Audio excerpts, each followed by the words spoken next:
Hello दोस्तों, मेरा नाम है अफजल हुसैन और मैं एक एसी टेक्नीशियन हूँ और आज मैंने स्टार डेल्टा का कंट्रोल वायरिंग बनाया है। ये जो कंट्रोल वायरिंग है एसी टेक्नीशियन और इलेक्ट्रिशियन के लिए बहुत ही इम्पोर्टेंट है।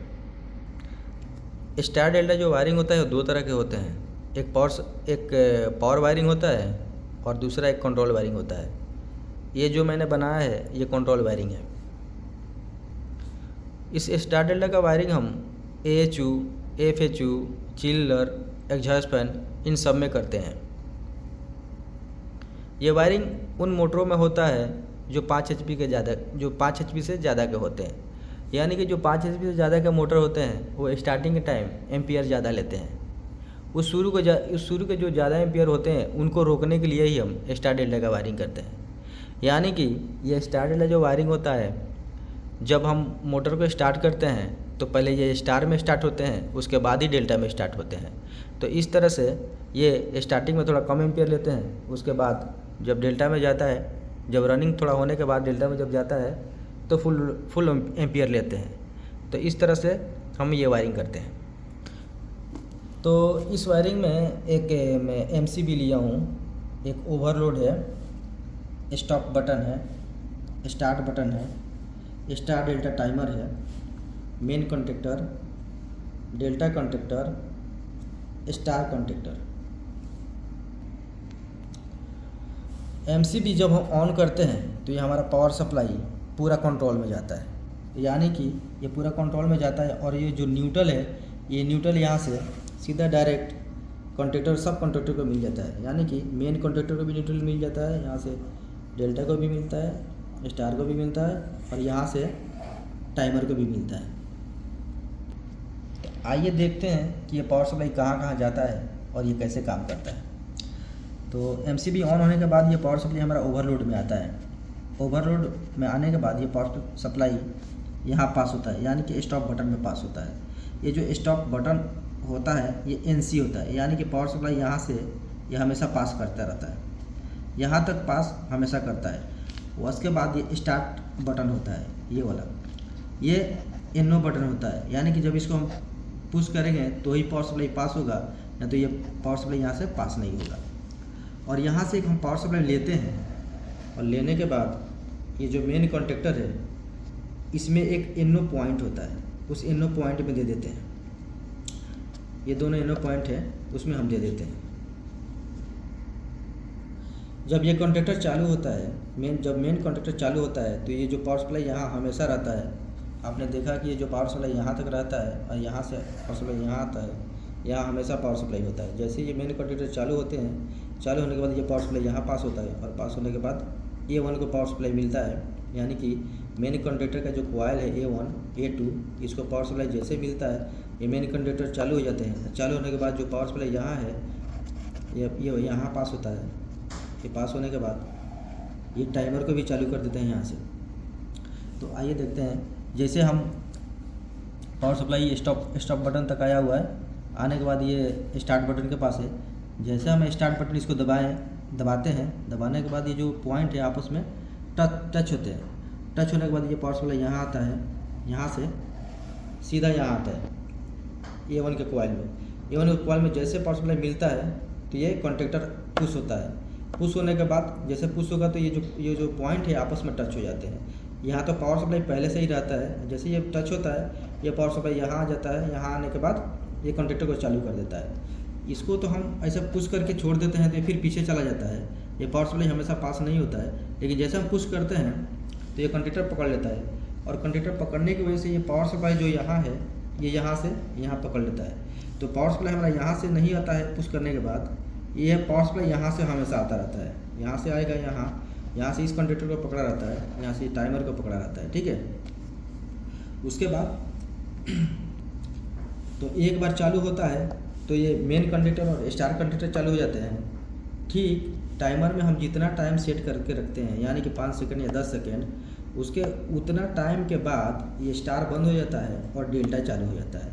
और डेल्टा और मेन कॉन्टेक्टर हमेशा चालू रहते हैं। यानी कि फर्स्ट टाइम में जब हम चालू करते हैं तो मेन कॉन्टेक्टर स्टार कॉन्टेक्टर चालू होता है, उसके 5 सेकंड के बाद डेल्टा कॉन्टेक्टर चालू हो जाता है और स्टार बंद हो जाता है, और ये दोनों आपस में दोनों ही चलते रहते हैं और मोटर को चलाते रहते हैं। तो आइए देखते हैं कि ये टाइमर कैसे काम करता है, ये डेल्टा में और स्टार में कैसे कन्वर्ट करता है। तो जैसे हम पुश बटन को दबाएं, ये हमारा टाइमर चालू हो जाता है। टाइमर चालू होने के बाद ये पावर सप्लाई है, ये एक यहाँ पे 15 नंबर का एक पॉइंट होता है, इसको हम कॉमन पॉइंट बोलते हैं। यही कॉमन पॉइंट है, स्टार को भी पावर सप्लाई देता है और डेल्टा को भी पावर सप्लाई देता है। टाइमर चालू होने के बाद जैसे हम इसको स्टार्ट बटन को चालू करते हैं तो ये जो 15 नंबर से जो पावर सप्लाई है, स्टार कॉन्ट्रैक्टर यहाँ से पावर सप्लाई पास करता है। यहाँ से पास करेगा फर्स्ट टाइम, तो ये डेल्टा के कॉन्ट्रैक्टर में जाएगा। डेल्टा कॉन्ट्रैक्टर में एक एनसी पॉइंट होता है, उस एनसी पॉइंट में यहाँ आता है और यहाँ आने के बाद ये पावर सप्लाई यहाँ पास करता है। यहाँ पास करने के बाद ये स्टार के कॉन्ट्रैक्टर के कॉइल में आ जाता है और स्टार चालू हो जाता है। स्टार का जो कॉन्ट्रैक्टर है चालू हो जाता है। ठीक, ये टाइमर में मान लीजिए कि मैं 5 सेकंड सेट किया हूँ, तो 5 सेकंड के बाद जो पावर सप्लाई यहाँ से आ रहा था वो पावर सप्लाई अब यहाँ से कट हो जाएगा और यहाँ से आएगा, यानी कि डेल्टा से पावर सप्लाई पास करेगा। तो फिर यहाँ से पावर सप्लाई ये पास करेगा। ये पास करने के बाद ये स्टार के एनसी में आता है, यानी कि स्टार जो कॉन्ट्रैक्टर होता है उसमें भी एक पॉइंट होता है एनसी पॉइंट में आता है। एनसी पॉइंट से पावर सप्लाई पास करता है और डेल्टा के कॉइल में आ जाता है। जैसे डेल्टा के कॉइल में आता है, ये डेल्टा कॉन्ट्रैक्टर चालू हो जाता है और स्टार बंद हो जाता है। जब ये डेल्टा चालू हो जाएगा तो उस टाइम में मेन कॉन्ट्रैक्टर और डेल्टा कॉन्ट्रैक्टर चलते रहते हैं। ये जो मेन कॉन्ट्रैक्टर है ये हमेशा चलता रहता है, सिर्फ डेल्टा कॉन्ट्रैक्टर और star contractor he on off होते हैं। और इसमें सबसे बड़ी बात ये होती है कि इसमें एक इंटरलॉक दिया होता है। इंटरलॉक इसलिए दिया होता है ताकि ये स्टार और डेल्टा दोनों एक साथ ना चालू हो जाए। अगर ये दोनों एक साथ चालू हो गए तो स्पार्क हो जाएगा, मोटर जल जाएगा, आग भी लग सकता है।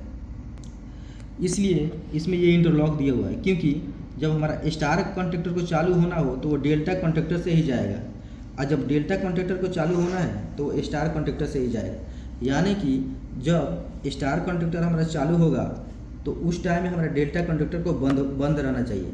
बंद रहने की वजह से यहाँ पे देखिए, ये जो स्टार कॉन्ट्रैक्टर को पावर सप्लाई आउट किया तो डेल्टा के एनसी में आया, यानी कि जब तक ये एनसी रहेगा तब तक ये पावर सप्लाई स्टार को जाएगा। अगर ये चालू हो जाएगा तो ये एनओ बन जाएगा तो ये पावर सप्लाई पास नहीं करेगा। ये दोनों एक साथ चालू हो ही नहीं सकते हैं। तो इसलिए ये पावर सप्लाई यहाँ से पास करेगा, ये पास करके स्टार को चालू करता है। उसी तरह ये डेल्टा कॉन्ट्रैक्टर भी ऐसे ही चालू होता है। ये जो डेल्टा कॉन्ट्रैक्टर का आउटपुट है ये स्टार में आया हुआ है, स्टार के एनसी में आया हुआ है, यानी कि जब तक स्टार बंद रहेगा तो ही ये पावर सप्लाई यहाँ से पास करेगा। अगर ये स्टार चालू हो जाएगा तो ये एनओ बन जाएगा तो ये पावर सप्लाई पास नहीं करेगा। ये दोनों एक साथ चालू नहीं होंगे। जब तक ये बंद रहेगा तो ही ये डेल्टा चालू होगा। ये एनसी है, ये एनसी से पावर सप्लाई पास करेगा, ये डेल्टा चालू करता है। और जब हमको सिस्टम को बंद करना होता है तो हमारा एक स्टॉप बटन है। स्टॉप बटन को जैसे ही हम पुश करेंगे तो ये जो पावर सप्लाई है यहाँ से ये जो कॉन्टैक्ट पॉइंट है आपस में हट जाएंगे। जैसे ही हटेंगे ये जो पावर सप्लाई यहाँ से ये कॉन्ट्रैक्टर के थ्रू पकड़ा हुआ था, जैसे ही पीछे पावर सप्लाई हटेगा ये पावर सप्लाई इधर नहीं आएगा और ये पूरा सिस्टम बंद हो जाएगा। इसमें एक मोटर सेफ्टी डिवाइस लगा होता है जिसको हम ओवरलोड रिले बोलते हैं। यानी कि जब भी मोटर के ऊपर ओवरलोड आएगा ये ओवरलोड जो रिले है मोटर को ट्रिप कर देंगे।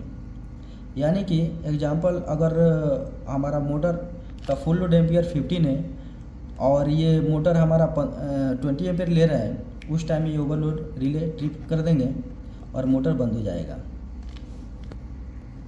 कभी कभी क्या होता है कि मोटर में 2 ही फेस जाते हैं, उस टाइम में भी मोटर ज़्यादा एम्पियर लेता है, या कभी कभी शाफ्ट जाम होता है उस टाइम में भी मोटर ज़्यादा एम्पियर लेते हैं। उस टाइम में ये ओवरलोड बहुत ही काम करता है और मोटर को सेफ्टी प्रदान करता है। तो इस तरह से ये स्टार डेल्टा का कंट्रोल वायरिंग होता है। इसमें थोड़ा सबसे कन्फ्यूजन वाला वायर यही होता है जो कि ये यहाँ से लूप दिया होता है मेन कॉन्ट्रैक्टर में, एनओ में, क्योंकि ये जो सब पावर सप्लाई है ये एनओ से ही सबको ये कॉइल को जाता है यहीं से टाइमर को भी जाता है, क्योंकि ये जो स्टार्ट बटन होता है सिर्फ ये पुश करने के लिए होता है। ये सिर्फ 2 सेकंड के लिए पावर सप्लाई ये कॉइल को देता है। इसको पुश करेंगे तो ये टच हो जाएगा और जैसे छोड़ेंगे तो पीछे हट जाता है। तो यही है, इसको हम स्टार्ट बटन बोलते हैं और ये स्टॉप बटन है। इसमें देखिए यही स्टार डेल्टा का वायरिंग है। ये मेन कंडक्टर है, ये डेल्टा कंडक्टर है, ये स्टार कंडक्टर है। पहले ये और ये चालू होंगे, उसके बाद ये वाला चालू होगा।